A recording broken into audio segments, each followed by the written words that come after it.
A sua velha bengala não é a solução para as dores. Ligue para a Setana. Experimente as nossas scooters em casa, gratuitamente e com a ajuda do especialista.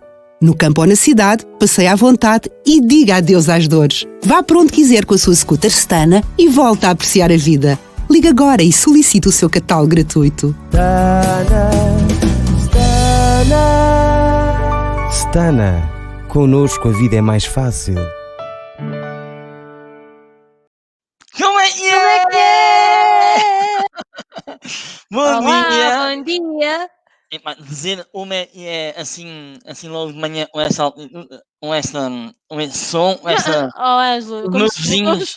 como se tu não Ah. dissesses como é que é em altos berros todos os dias de manhã. É verdade. Mas, pronto, eu não sei se o meu vizinho, mas já estão habituados, já são. Eles assim, epá, isto é à noite, é de manhã, pá, 8 anos. Pronto, olha, peço desculpa, vizinhos. Eles gostam de mim, no fundo. Tá Safino, bem. como é Então, foi o teu São João? olha, o meu São João foi. Epá, não tenho, eu sou uma seca, eu não tenho nunca nada Vamos para passar contar. à frente, A né? não ser que fiquei em casa a trabalhar e depois tive aqui a minha sobrinha ao final da tarde a dançar balé e estar com a minha sobrinha é das minhas coisas preferidas, por É isso o teu foi, São eu posso João. dizer, por isso posso dizer que foi um dia bom. Boa, E o boa. teu? O meu também foi Foi bom, comer sardinha, né? também foi com a minha sobrinha Benedita, da parte da Sónia, e foi muito fixe, fomos a uma cascata e foi top. Ah, foi Olha, aquela cascata que eu disse que não ia, sim, né? sim. Exato. Nós também convidámos a Sofia para ir, mas ela não quis ir. Tinha coisas para fazer, tinha imensa coisa. E tu, Pronto, à é rasca assim. das costas e das pernas, também não ia ser uma boa companhia. Sofini, quem temos hoje? Então, o Como é que é de hoje conta com convidados muito especiais que estão focados e o trabalho deles é em transformar a sociedade e a vida da população idosa de Portugal e não só, do mundo. Eles são nossos colegas, são cheios de superpoderes e impressionam-nos todos os dias pela força, originalidade e reinvenção que mostram e mostraram nesta pandemia, mas não só, eles mostram estes superpoderes todos os dias através do trabalho que desenvolvem. É verdade. Continuamos aí na saga de termos connosco pessoas que quem gostamos muito. Temos a sorte e o privilégio de fazer programas com amigos. Hoje é mais um exemplo disso. Temos três pessoas que estão diariamente connosco, outras já tiveram mais ainda. E é um grande prazer chamar aqui ao nosso programa Tchau, tchau, tchau, tchau. a Filipa, o Bruno Yeah! e o Diogo Tristão. Como é que é? Olha, Então, Bom dia. toda a gente a dizer como é que é. como é que é? Como é que é? Olha, eu Tá reparei agora, e só reparei agora, que nesta entrada falta uma música de Xanã, tipo de Por acaso era giro. super-heróis. E olha, vamos por essa alteração. Pedimos desculpa, já não é para vocês, mas é para os próximos. Sim.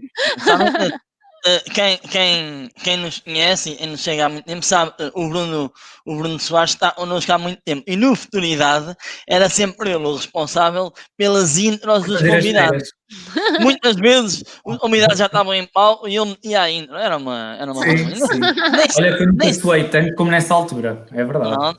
nem sempre Foi é o grande convidado. desafio, o grande desafio da Por tua acaso carreira foi. foi esse, não foi, Bruno? Ainda bem que acabou, eu assim. Eu suava, transpirava que um desalmado. É isso.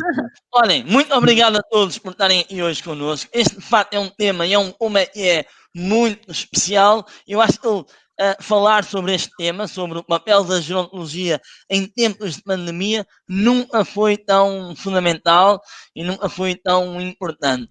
E gostávamos muito que cada um de vocês apresentassem os projetos onde estão inseridos. A Sim. começar sempre com a representante da Associação Nacional de Gerontólogos e também gerontóloga, Filipa Sousa Luz. Muito obrigado por estar cá. Muito obrigada pelo convite. Olá, Então, Filipa. olá, muito bom dia. Eu já comentei com a Ângela e com a Sofia que os meus fortes são estas conversas informais, sem dúvida, mas vou fazer o meu melhor. Então, eu estou aqui a representar a Associação Nacional de Gerontólogos.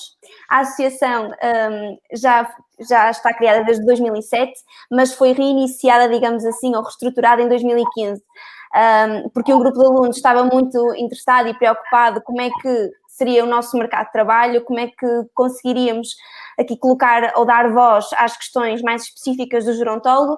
Então, daí surge, em 2015, a associação, que começa então a criar, no fundo, raízes e trabalho e bases para que o gerontólogo possa ser mais reconhecido no mercado de trabalho. Nós temos gerontólogos no mercado de trabalho desde 2007 e, portanto, hoje em 2020 já temos uma classe profissional assim, pelo menos em número e em qualidade de certeza, assim, no fundo, a querer ser representada e, portanto, a associação surge nesse sentido. Muito bem. Muito bem, muito obrigado. E nós temos acompanhado este percurso, nós temos a sorte de seguir este caminho com vocês e tem sido, de facto, um trabalho que tem sido muito importante. Relembrar que nós temos muito orgulho de ter estado com vocês no Parlamento, na Assembleia da República, onde participámos no projeto de lei de reconhecimento da profissão e foi para E nós estivemos um a orgulho dar muito grande. abraços e foi um momento mesmo muito giro e é para nós um grande motivo de orgulho estar com vocês quase desde o início, se não mesmo desde o início, pelo menos desde 2015. E eu acho que agora podíamos avançar para o Bruno. E Bruno, apresenta-te que a gente não te conhece. O eterno estagiário. Escravo. Estagiário, foi só que era Não escravo. diga escravo, a gente leva outro processo outra vez. Não será Então, isso. pronto.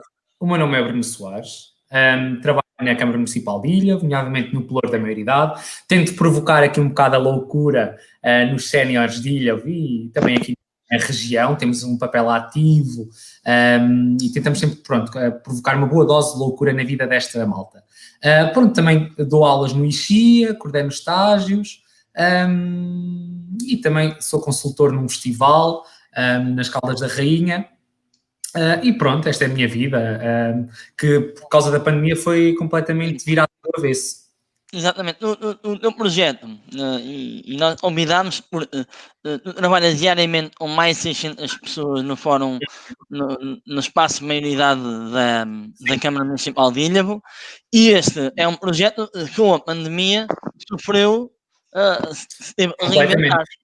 Sim, nós tínhamos um plano de atividades, nós temos atividades desde culturais, desportivas, e este plano foi todo virado do avesso, tivemos que adaptar todas as nossas atividades, tivemos que cancelar o nosso Festival Cabelos Brancos e criar uma programação especial para os nossos maiores, designámos maiores pela janela, onde literalmente as atividades, a casa dos séniores, temos artistas que não estão neste momento a trabalhar com os séniores, nós levamos um kit de ocupação, vamos de casa em casa, também com a GNR, e perguntamos se está tudo bem, e damos aqui um kit de ocupação, de informação, trabalhamos muito com as pessoas que têm demência, que estão em casa, e entregamos estes kits mensalmente com instruções para os cuidadores informais e para as pessoas com demência. Também temos um papel próximo com as instituições. É para eu já falar o que faço, não é? Não, mas olha, se calhar nós depois vamos fazer uma pergunta também geral, que vamos realmente perguntar de que forma é que esta pandemia afetou as vossas entidades. Vamos só passar para o Diogo para ele também se apresentar. Sim. Diogo! Começava a falar com calma. Ok. O Ângelo, não fazes a minha pequenina intro? Um cristão não teme. É sempre assim, Deixa lá. Eu sou o gerontólogo da CIS Life, não é? E estou aqui a representar a comunidade que é a CIS Life. A CIS Life tem, para vocês terem ideia, não é? Nós só temos 5.000 idosos a usar o nosso sistema, portanto, o nosso sistema interativo, a usar o nosso computador adaptado. Eu não gosto de lhe chamar computador, porque computador toda a gente tem e os seus lives são muito diferentes, não é?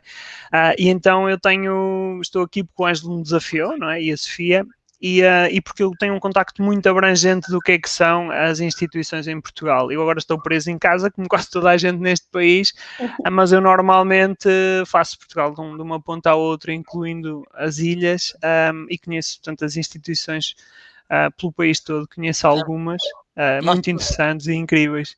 Nós vamos dizer, o Diogo e grande parte da equipa da CIS Life são talvez os melhores consultores da área social. Eles têm conhecimento profundo da realidade das IPSS no nosso país e muitas das IPSS apostam já na gerontologia e no papel do gerontólogo. Diogo, quantos gerontólogos este papel ativo do gerontólogo já se faz reconhecer? Como é que é a realidade na comunidade Seus Life? Nós temos bastantes. Felizmente já me cruzo com bastantes colegas quando andava na estrada. Mas a parte mais importante que eu gosto de salientar quando se fala na gerontologia é que tu notas quando chegas a uma instituição e existe um gerontólogo ou não. Portanto, tem ali há ali uma certa diferença quando entras numa instituição que tem um gerontólogo ou não. Ali um pormenorzinho ou outro tu notas logo. E eu gosto que, portanto, são profissionais que não vamos aqui falar de currículos, nem de cadeiras, nem nada na universidade, mas nós estamos muito vocacionados e muito direcionados especificamente para esta faixa etária. E isso nota-se muito na nossa capacidade de trabalho. Portanto, nós conseguimos desenvolver coisas muito boas. Olha, Diogo, e se calhar continuamos contigo a Seus Life já está em 300 instituições. Como é que tu achas que esta pandemia afetou essas instituições que tu conheces e continuas a falar com elas diariamente e a intervir com elas diariamente? De que forma é que tu achas que esta pandemia afetou a realidade? Afetou muito. Os lares, há o nosso sistema de lares, o ERPI, como nos queiram chamar agora, antes, e há o sistema que nós temos agora no pós da pandemia. E o que é que aconteceu? Foi instituições que muitas das vezes não são fáceis de abrir ao mundo, porque não é fácil abrirmos uma instituição ao mundo com todas as problemáticas que nós sabemos, ficaram completamente fechadas. Ou seja, do pouco contacto que havia, passamos a ter nenhum. E a tecnologia, para nós, eu agora vou falar da tecnologia porque vou falar da minha interação com eles, para nós é fácil. Nós estarmos aqui hoje, os 5, é tranquilo. Ligamos o computador, fizemos um login, temos uma password, ok, não funcionou bem à primeira, mas quase, e funcionou, e está a funcionar. Para os utentes, isto não funciona, portanto é completamente impossível. E para alguma população, nomeadamente sem as equipas técnicas nos lares, mesmo o pessoal auxiliar, não tem assim tanta facilidade quanto isso. Ou seja, o lar ficou a ser uma ilha no meio do mar. E o Seus Life passou a ser a janela para o mundo cá fora. Porque é fácil. Houve muito. Os idosos adoravam o sistema, fazer palavras cruzadas, para fazer uma quantidade de coisas, sopa de letras. E neste momento o Seus Live é a janelinha deles para ver os netos, para ver a família, que neste momento não podem ir vê-los. E isso foi uma mudança. Sim. É muito diferente. Eu acho que foi possível notar é que não só os familiares estavam impedidos de ir às instituições visitar, como também os profissionais estavam super sobrecarregados e não podiam... E fora da instituição. Exatamente. Isso é um dos grandes problemas que as instituições ainda têm, é que algumas das equipas ainda estão em teletrabalho e estão ausentes. Sim.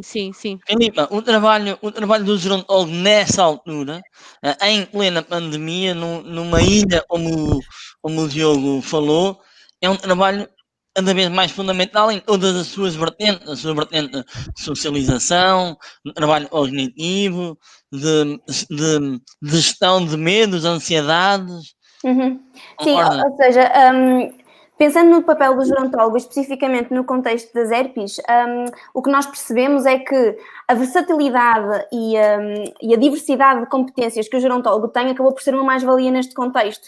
Porquê? Porque estamos a falar numa fase em que temos uma diminuição dos recursos humanos e em que os recursos que lá estão têm que ser multifacetados. E nós sempre defendemos que o gerontólogo, pela formação que tem, e apesar de ser direcionado para a população mais velha, é um profissional multifacetado, porque vai ter a todas as dimensões do envelhecimento. E, portanto, num contexto onde falta recursos, o gerontólogo, de facto, apesar de não poder fazer um trabalho, se calhar, com a qualidade que se pretende, porque nós sabemos que na gerontologia, quantos mais recursos nós tivermos, melhor o trabalho será feito, não é? Portanto, quase um trabalho de 1 para 1. Mas a verdade é que, num contexto de esforço, o gerontólogo acabou por ter aqui uma mais-valia nas instituições, por esta versatilidade toda que assume. Agora, pensando um bocadinho fora das instituições, nós de facto o que percebemos é que esta questão da pandemia trouxe um impacto nas nossas vidas pessoais, nos diferentes contextos onde o gerontólogo atua. Por exemplo, nas questões da investigação, percebemos que os projetos foram suspensos, não é? colegas que tinham trabalhos a desenvolver, até a nível de doutoramento nas instituições, trabalhos interessantíssimos, veem os seus projetos completamente suspensos e ter que dar uma volta total a todo este trabalho, se calhar, desenvolvido ao longo destes anos. Em contexto comunitário, temos o exemplo do Bruno, em que, de facto, o desafio é completamente diferente, porque estamos a falar de pessoas que estão na comunidade, que em termos de vulnerabilidade social e de fragilidade têm um perfil diferente das que estão nas instituições, mas que toda a gente, toda a sociedade está a dizer que vocês pertencem ao grupo de risco. Portanto, vocês agora têm que estar em casa e têm que estar isolados. E, portanto, o trabalho do gerontólogo aqui é um desafio muito grande, porque estamos a falar de pessoas que têm as necessidades, mas não são necessidades, se calhar, tão evidentes como as que estão numa instituição.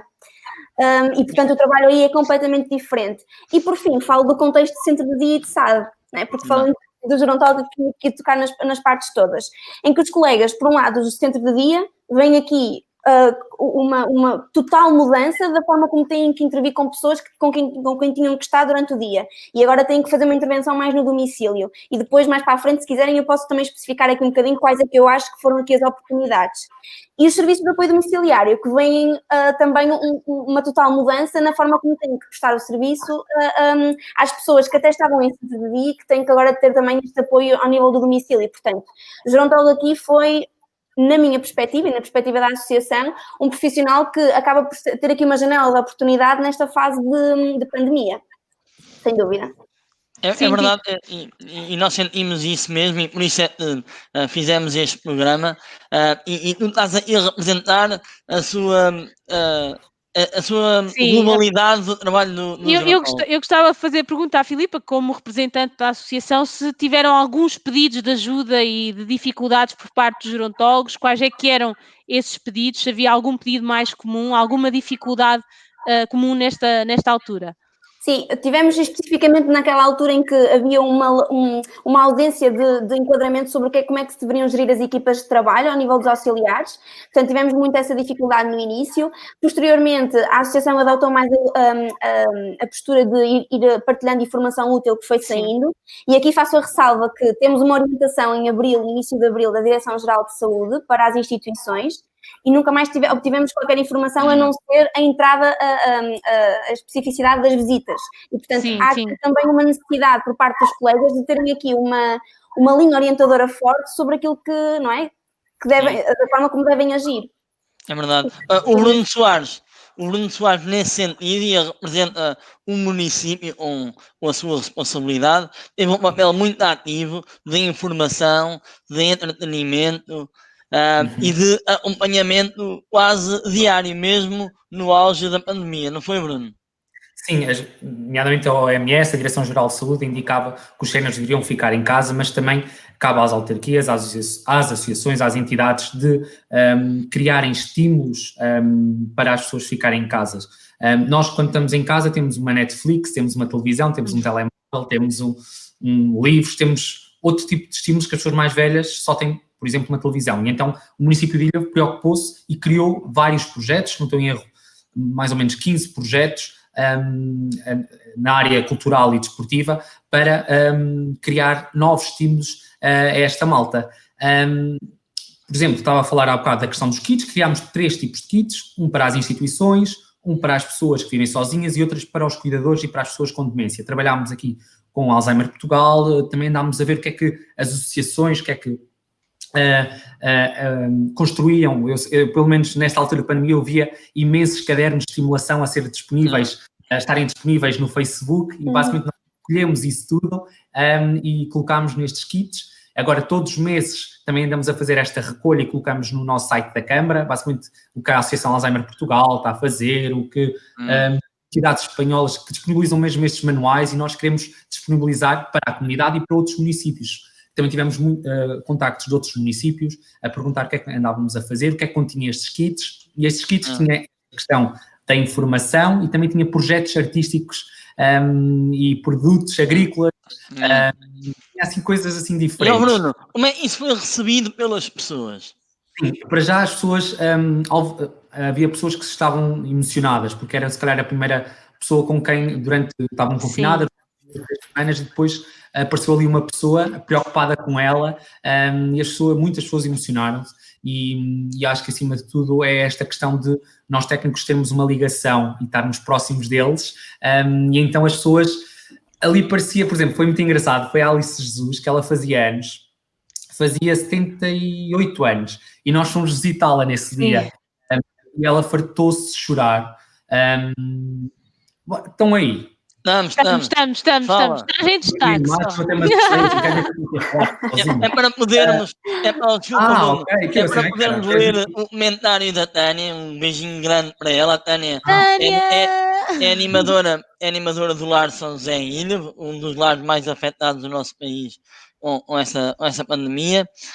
Já agora podemos ler aqui o comentário da Tânia. Ninguém imagina o contexto em que se vive e se trabalha nesta fase. Eu, enquanto profissional, tornei-me multifacetada, mas acima de tudo, não se perde o mais importante, o papel do idoso e quão é importante a estimulação dos idosos. E é verdade, e nós concordamos, e estamos hoje aqui a falar sobre um beijinho grande para a Tânia. E Bruno, continuando aquilo que estavas a dizer, Sim. Eu acompanhei esse cantar de parabéns à Alice, lá está, através do computador, e até eu me emocionei, foi algo mesmo muito, muito bonito, e eu acho Alice, que também é importante falar depois, Bruno, de vocês não só iam à casa das pessoas mais velhas, depois também tiveram uma série de iniciativas para sensibilizar a comunidade, que davam apoio através dos telefonemas das pessoas que mais que se sentiam sozinhas e recorriam a vocês. É isso, mas antes, só de falar da Alice, estava ainda ontem estive com ela na casa dela, ela disse-me que basicamente durante toda a sua vida nunca sentiu solidão, mesmo o marido faleceu há 21 anos e mesmo nessa altura não sentiu a solidão porque tinha uma comunidade, uma rede de vizinhos que estava próximo dela e que lhe deu apoio, e ela diz que ela vive sozinha, não tem retaguarda familiar e diz que nunca se sentiu tão sozinha como naquele momento, e ela pensava que ia passar sozinha ao aniversário e foi ali uma surpresa, e ela diz que uma coisa, pronto, e estavas a falar em relação aos outros projetos, nós temos realmente uma linha próxima, estamos sempre próximos dos nossos séniores, temos uma rede de voluntários que vêm, são os meus alunos do IXIA, tenho que lhes agradecer, em que eles ligavam semanalmente e desafiavam os idosos a fazer exercícios de estimulação cognitiva, os alunos faziam aos idosos por linha, pelo telefone, e estão sempre próximos e conseguimos mais ou menos acompanhar 100 idosos semanalmente. Depois também tínhamos também um projeto que começámos há mais ou menos 4 semanas, onde uma rede de voluntários que vai à casa dos idosos e que estão a ensinar a mexer num telemóvel, num computador, que pronto, é tal questão, também caso exista uma segunda vaga, esta malta que esteja mais conectada e ligada ao mundo, e esse é o nosso principal objetivo.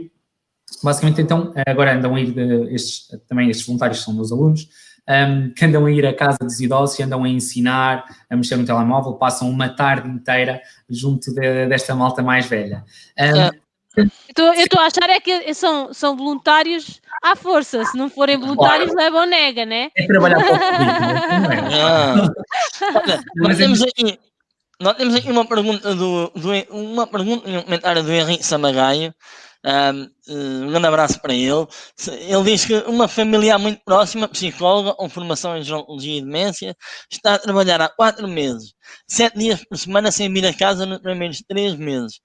Não tem nenhum caso na instituição, mas estão esgotados. Diogo, isto é uma realidade partilhada em muitas instituições. Sim,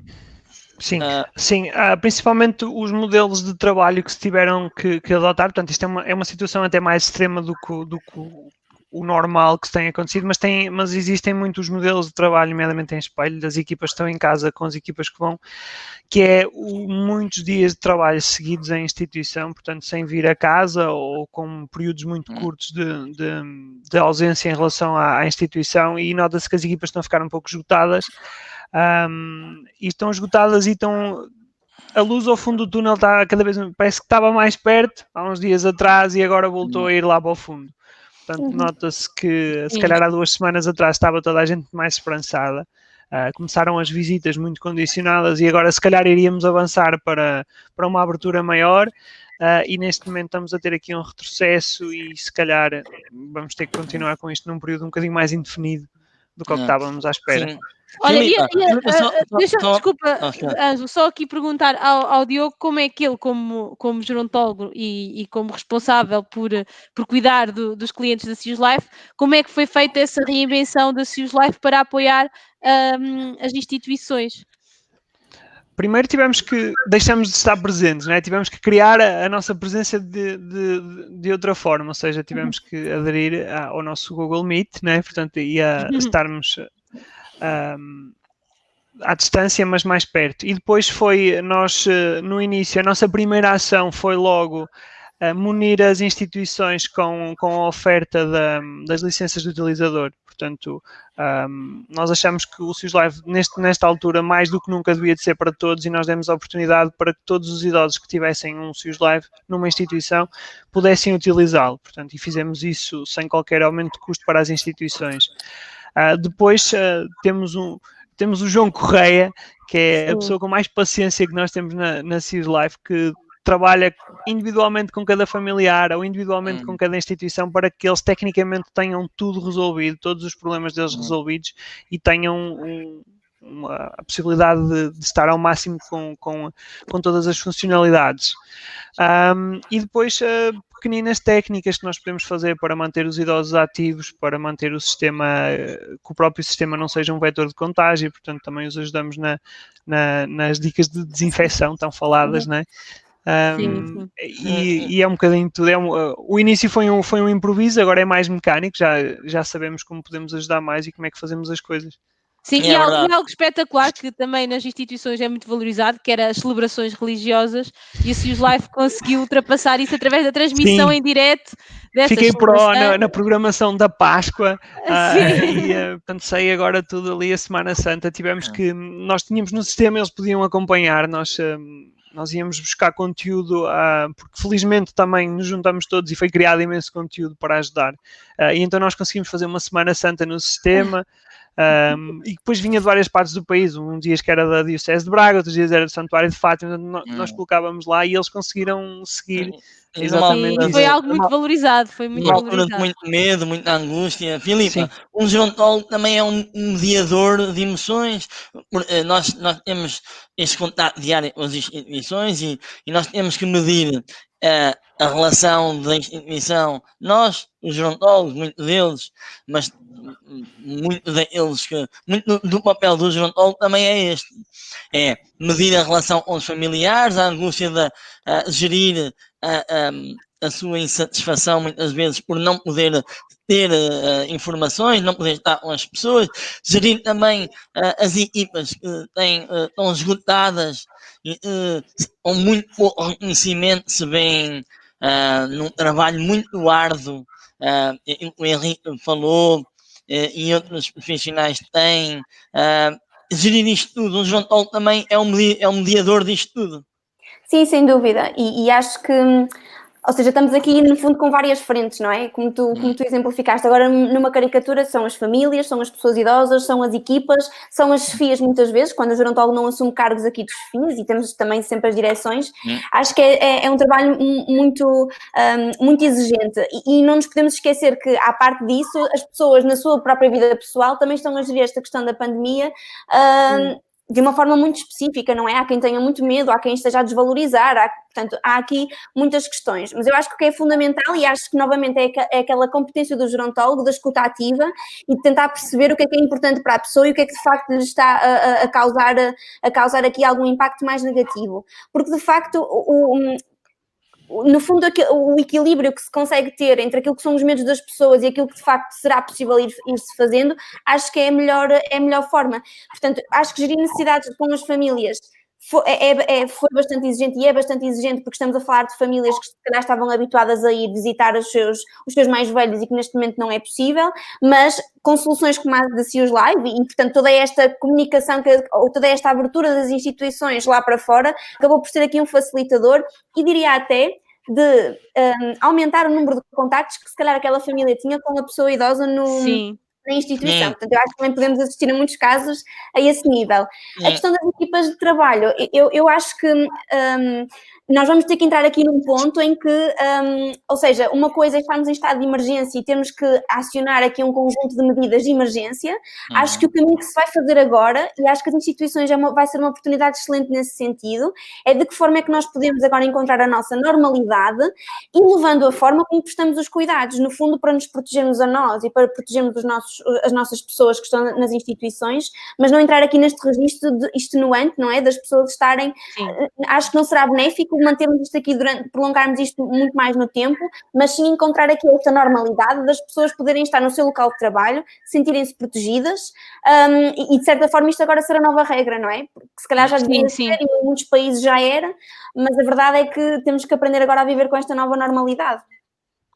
Sim, e isso é muito importante. Eu acho que também, como falaste, Filipe, é uma oportunidade realmente para não deixarmos cair a importância que as instituições têm, os profissionais das instituições têm, que muitas vezes são desvalorizados, e essa é uma luta constante. Nós todos como é que és, falamos disso, porque acho que nunca é demais, porque acho que é algo urgente termos que valorizar estes profissionais. E agora, uma notícia que marcou esta altura de pandemia foi a opinião da bastonária Ana Rita Cavaco, que afirmou que a direção técnica dos lares deveria ser entregue aos enfermeiros, e obviamente que nós queremos saber a vossa opinião. Se calhar continuamos contigo, Filipa, o que é que tu achas?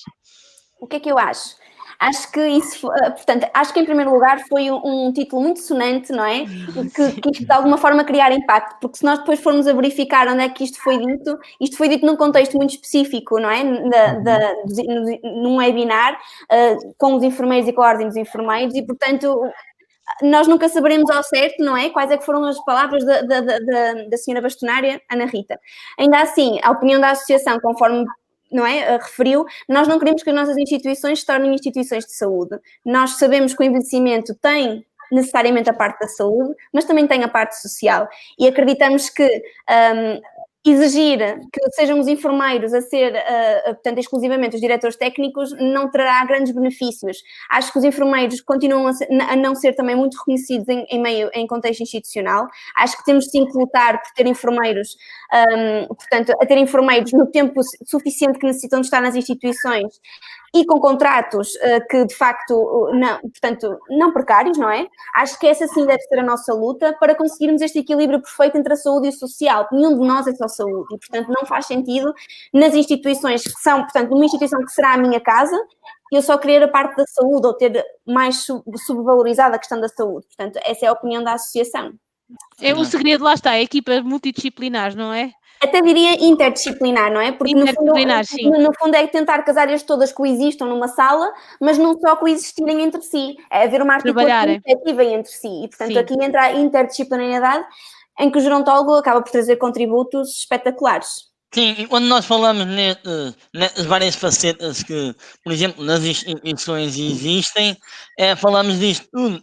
O papel de todos é fundamental.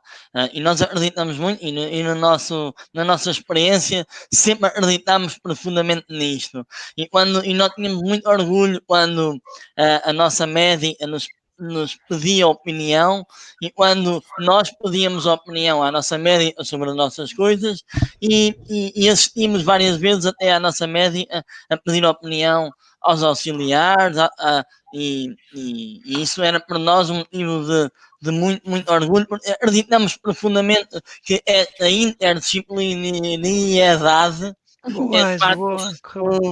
é de facto o caminho processo. Diogo, o que tu achas disto? Eu e os títulos profissionais não me dizem muito. Eu acho que nós nomeadamente, quando falamos de um cargo de gestão e de liderança, como é uma direção técnica, eu gosto mais de falar em competências. Eu, por ser gerontólogo, não me dá forçosamente as competências para ser um bom diretor técnico. Nem um enfermeiro, nem um psicólogo, nem um educador social, nem um trabalhador social. Sim. E continuamos com um rol enorme de profissões. Eu acho que as pessoas, para serem diretoras técnicas, têm que ser mesmo diferenciadas e serem extremamente competentes. E nós vimos na pandemia que se calhar não temos... Algumas pessoas não são competentes o suficientes para estarem numa direção técnica, independentemente da sua profissão. E vimos que isso depois tem consequências muito graves nos nossos utentes. E tivemos lares que não tiveram a altura, não tiveram competência para tal e quem pagou foi os utentes.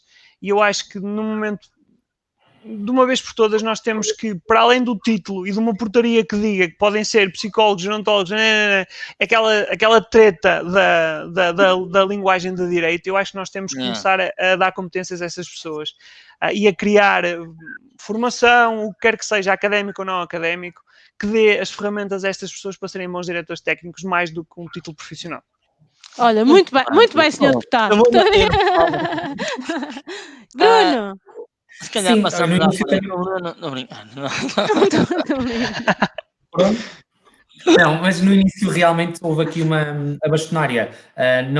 Efetivamente não disse que os enfermeiros deveriam estar, os enfermeiros deveriam ser os capacitados para estarem nas direções técnicas, mas sim qualquer tipo de profissional, o gerontólogo, o enfermeiro, o psicólogo, dependendo das competências, poderão estar a assumir as direções técnicas. Mas no início houve aquela questão de, todas as pessoas pensavam que a bastonária afirmou que os enfermeiros devem estar de forma exclusiva nas direções técnicas. Isso foi mentira, depois também andei a pesquisar e a ver realmente aquilo foi uma notícia, onde foi, se não me recordo, se era o JN que publicou essa questão, mas aldrabou aqui um bocado no título e realmente o Covid-19 tem trazido à tona aqui muitas fragilidades do setor social, que de certa forma estavam camufladas, e então eu sei que no início também me revoltei um bocado contra os enfermeiros e contra a bastonária, mas depois realmente fui pesquisar e não foi isso. Contra os enfermeiros?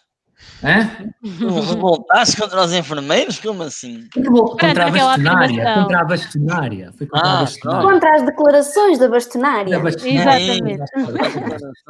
Pronto, mas é a tal questão. Isto tem a ver muito com as competências, tem a ver com o perfil de liderança e eu acho que isso é...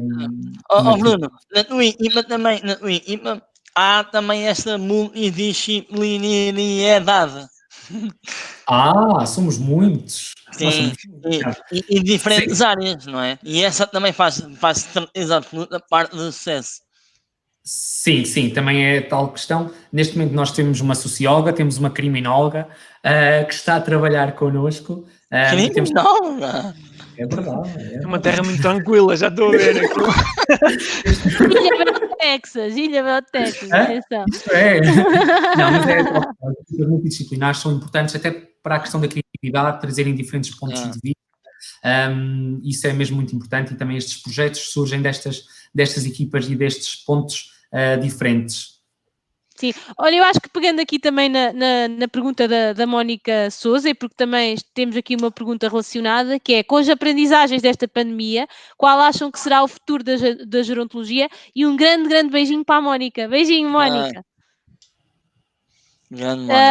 Vamos direcionar. Bruno, continua. Qual é que achas que, com estas aprendizagens, qual achas que serão o futuro da gerontologia? De que forma é que achas que no teu trabalho e na sociedade em geral nos vamos ter que reinventar para que realmente a sociedade olhe para o envelhecimento de uma forma diferente, e até como a Filipa falou, nesta pandemia a população mais velha foi muitas vezes a mais afetada por ser considerada a população de risco e quase estarmos em cima deles para eles estarem super isolados e condicionarmos muito a qualidade de vida deles. O que é que achas? Antes de responderes, um pequeno desafio. Acham as coisas nunca mais vão ser as mesmas, sim ou não? Não vão ser as mesmas. Até a questão dos idosos, dos séniores sentirem-se seguros, até a questão do contacto, a questão de sair de casa. Enquanto não houver uma vacina, eu acho que todas estas questões da segurança, da questão da proximidade, da questão do afeto, tudo isto mudou. E a gerontologia trabalha com isto, trabalha com afetos, trabalha com emoções, trabalha com a proximidade, e pelo menos o gerontólogo teve que se adaptar e criar diferentes planos para tentar contornar o vírus e conseguir estar mais próximo do sénior. A gerontologia assume então aqui um papel importante de conseguir responder a vários tipos de necessidades da comunidade sénior, e então tivemos que nos readaptar e reajustar a todas as necessidades que a nossa comunidade sénior tem neste momento. Diogo. O que é que trouxe? Vamos lá ver. Se vamos voltar ao mesmo, eu espero que sim. eu espero mesmo que nós vamos voltar ao anterior e podermos andar aí a abraçar-nos e isso tudo. Eu acho que com a vacina, como o Bruno disse, nós vamos poder voltar a ter essa segurança. Dizes vacina? Pois. É vacina? É vacina. Aqui tem que dizer ou... Pode ser diferente. Pode ser diferente. Ou seja, nós todos procuramos a vacina onde era isto. Mas ele procurou a vacina. Pode ser uma cena diferente. Aqui no Norte usa-se mais a vacina. Tem funcionado. Tem funcionado. Mais do que mais lá para o Sul. Mas acho que os desafios desta pandemia são muitos, foram muitos. Ainda estamos a ver alguns como é que os vamos resolver. Assustou-me no início e continua-me a assustar a ideia de que os lares vão voltar a dar cama, roupa lavada e as necessidades básicas de saúde. Porque tivemos que emagrecer muito em algumas instituições a nível de gastos e isso tudo. E tenho o medo de voltarmos uns aninhos para trás em que o lar só fazia isso.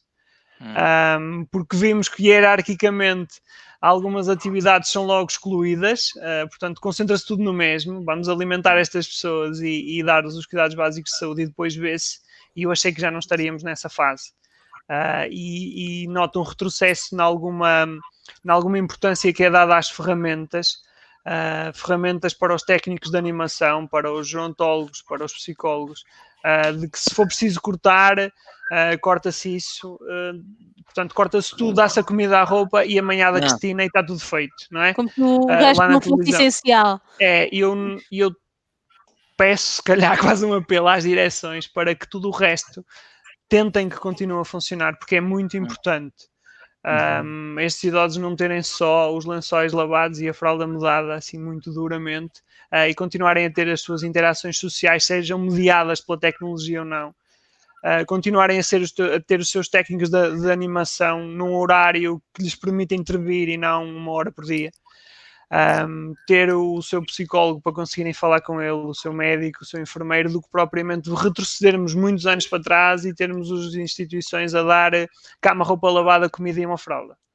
Isso, eu tenho um receio de que voltemos a isso pela desculpa dos gastos e pela desculpa de que, estamos em emergência. Estas pessoas já não são novas e têm que viver a vida deles, não num estado de emergência constante, como é óbvio. Nós não vamos deixar, mas não, Filipe? Não vamos, não. Eu acho que não vai voltar tudo ao mesmo. Primeiro, e novamente, porque cada um de nós sofreu aqui algo, tem aqui um impacto psicológico relativamente a esta situação e muita coisa mudou na nossa vida pessoal e, portanto, acho que não vai mudar.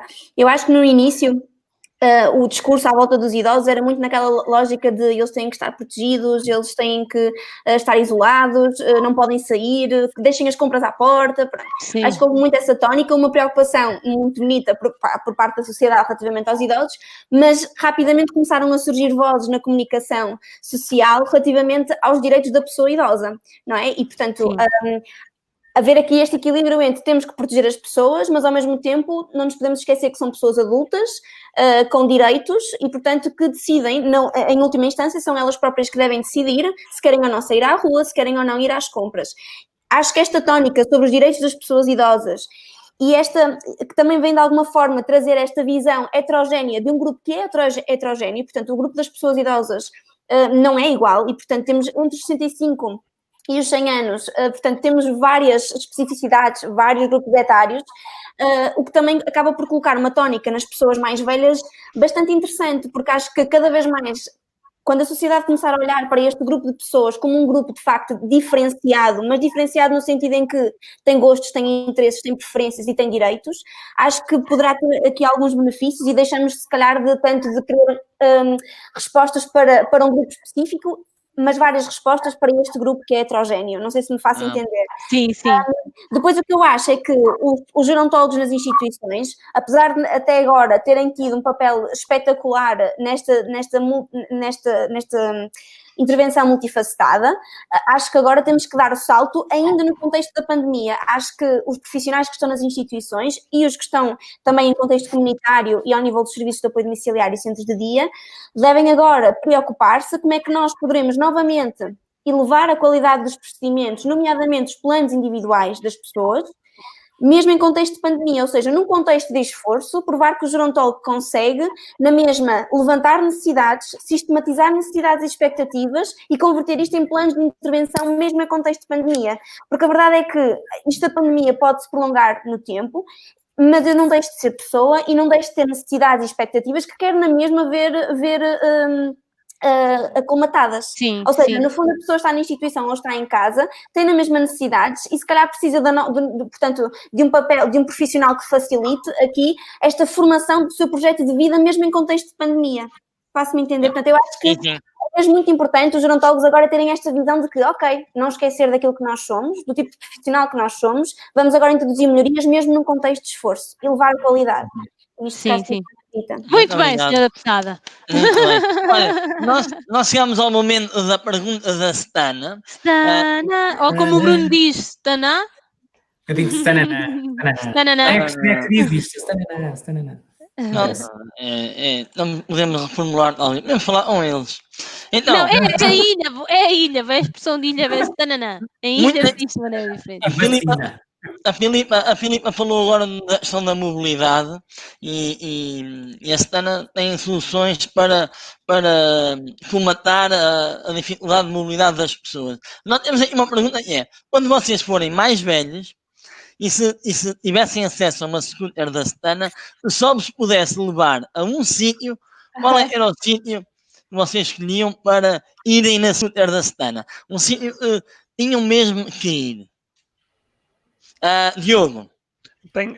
Pelo meu Bacinas, já sabes onde é que ele me levaria. Era ali ao fundo da rua, ao Estádio do Dragão, não é? Ali uma vez. Olha, agora é normalmente é 2 vezes por semana. É a altura em que o Diogo cai. Ai, olha. Mas tinha lá o cartãozinho de sócio à frente no cestinho e pronto. E era só passar lá na porta.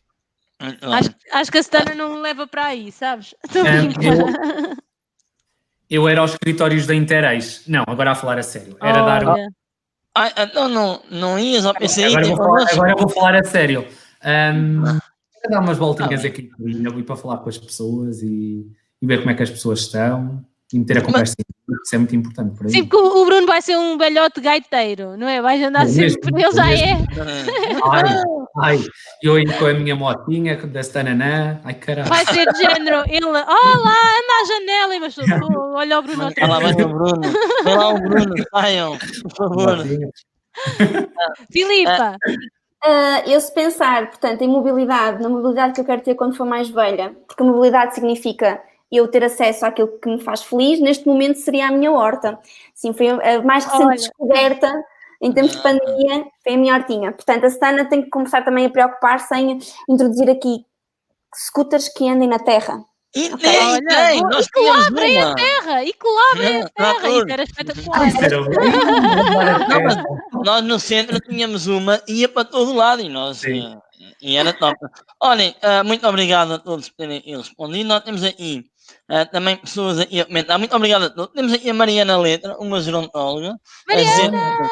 Excelente iniciativa. Também da associação. Um grande beijinho para ela.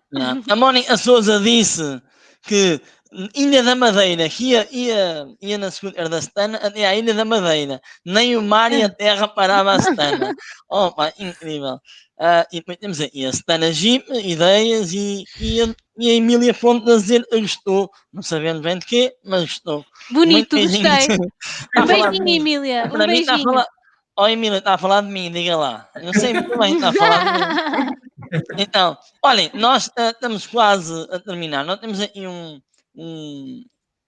já falámos aqui de muita coisa, temos aqui uma sessão de perguntas rápidas que íamos fazer a cada um de vocês e a Sofia vai começar a perguntar. Vou começar, por isso tem que responder a ordem, pode ser Filipa, Bruno, Diogo, sempre, para todas as perguntas, está bem? Okay. Então vá, se não fosse esta pandemia, vocês nunca tinha ido para a horta. Há muita gente... Nunca conheci a casa dos meus velhos. Olha, fiz. Então, está arrumada a zinha, não. Fala sobre isso. Eu? Fala sobre isso, a casa tem... Está arrumada ou não? Há delas que não. Ele tem que manter o sigilo profissional. Ora bem. Diogo! Olha, nunca tinha passado tanto tempo em casa. É assim a coisa que mais... E o São João, nunca tinhas tido o São João tão louco? Tipo 2 este ano. Yeah. O do dia e o da DGS, como eu disse. Penso. No final dessa quarentena, eu nunca mais faço. Filipe. Depois desta quarentena, eu nunca mais faço. Eu nunca mais ando de máscara. Olha. Você tem mudado muito. Vocês sentem a máscara incomoda o vosso trabalho? Sim, incomoda que há imensa comissão. Não. Eu estou a falar em chegar às pessoas. Claro. Ou seja, sem dúvida, principalmente aquelas que ouvem pior. Sim. Eu nunca trago pão sequer da padaria. Nunca. Eu peço, a senhora diz, o quê? Eu peço outra vez, ela, o quê? Eu digo, meta para o saco. Agora imaginem eu, sou fanhoso. Pois, tu ainda é bem pior. Mas eu nunca tive máscara. A minha máscara é esta. É um rebelde. Então, Bruno. Ai, caraças. Nunca mais vou usar gel desinfetante. Mas é assim também tão grave. Não, as minhas mãos estão uma lástima. Depende do tipo de gel desinfetante. Eles ficam bem, tipo agarrados e tipo... Isso é com a pele, isso é com muita pele, é terrível. Por acaso não acho. Nunca mais. Não sei. Nunca mais? Nunca mais me dão com quem mora comigo, porque depois é muito chato, não é? A gente antes chateava, sempre a dar uma volta, e agora não. Senta-se ali ao lado no sofá, não é? E do género, tipo, e agora?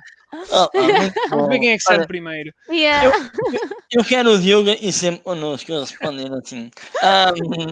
Então, coisas que só damos valor na pandemia, mal.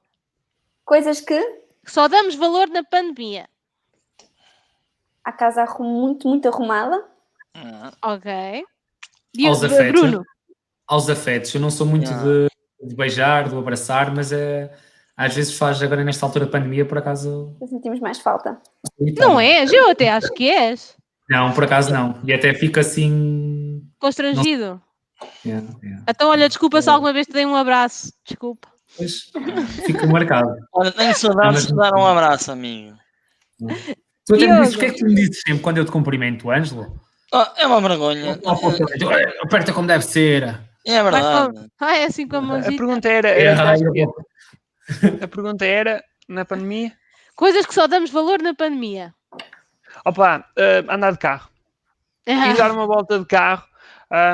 Eu vou-vos explicar porquê. Eu aqui no Porto tinha as operações stop, tipo, são no início e no fim da rua. Ou seja, eu sempre que queria sair na pandemia era tipo o 007, estás a ver? Vou ver se eles não me veem. Que era para não ter que... Eu parei 3 vezes, tinha que explicar o que é que ia fazer. E a primeira vez que nós podemos... Que se pode, e ainda não se pode com aquela coisa que nós fazíamos, e dar uma volta de carro. O Ângelo já fez uma odisseia numa caravana. Foi tudo legal. Sim. Mas aquela ideia do poder ir... do poder ir, acho que... Sim, isso faz falta. Poder ir onde nós quisermos. Olha, chegou a ser o ponto alto do meu dia, conduzir. Eu sentia tanta fome. É verdade. Olhem, vocês sabem, e o Bruno participou nele, nós realizámos um projeto antes de morrer, quero, no centro, muito conhecido, e o último desafio é mesmo este. Gostávamos muito de vocês respondessem connosco àquilo que gostavam de fazer antes de morrer. Filipa, antes de morrer eu quero... ver o gerontólogo reconhecido. Eu ia dizer a mesma coisa. Eu antes de morrer quero... Não dias nada, Bruno. Tiraste umas palavras da boca, Filipa. Vou ter que inventar. Sim. Antes de morrer, quero saber o segredo da tarte de maçã da minha avó. Quero saber qual é o segredo. Então depois nós queremos provar isso. Diogo? Eu não. Não sei o que é de responder. É tanta coisa. Isso pode ser lista, podemos... Sei lá. Eu gosto muito de viajar e agora mais do que nunca acho que essa possibilidade de conhecermos, não tem que ser o mundo, mas se calhar só o vizinho do lado, não é? Conhecer coisas. Ainda tenho muita coisa para conhecer. Portanto, se calhar vou viajar. Aquela pergunta mesmo tipo à Instagrammer. Quero viajar. E quer paz no mundo. Ou pelo menos paz onde eu vou viajar para ver crianças felizes. Olhem, foi uma viagem muito bonita que fizemos hoje e nós acreditamos que falamos é mais essencial no reconhecimento, no reconhecimento sobretudo de competências de pessoas, sejam elas, claro, gerontólogos, mas não sejam a competência para trabalhar com essas pessoas é de facto cada vez maior e nós acreditamos que ainda tem que ser mais. Agradecer a todos a vossa presença e aguardar imenso o Bruno aprenda a receita da tarte e juntarmos-nos em breve de forma legal e sem máscara para festejarmos o reconhecimento da gerontologia que a Filipa tanto ambiciona. Olhem, eu quero agradecer, muito obrigada por terem estado aqui, muito obrigada às pessoas que assistiram e dizer-vos só que vocês são uma grande inspiração para mim. Às vezes estou cheia de dúvidas e não sei, e fico assim um bocadinho desiludida ou frustrada com isto que é a falta de reconhecimento do profissional de gerontologia, mas depois penso que tenho colegas fantásticos como vocês e ganho outro ânimo e é mesmo uma honra e muito obrigada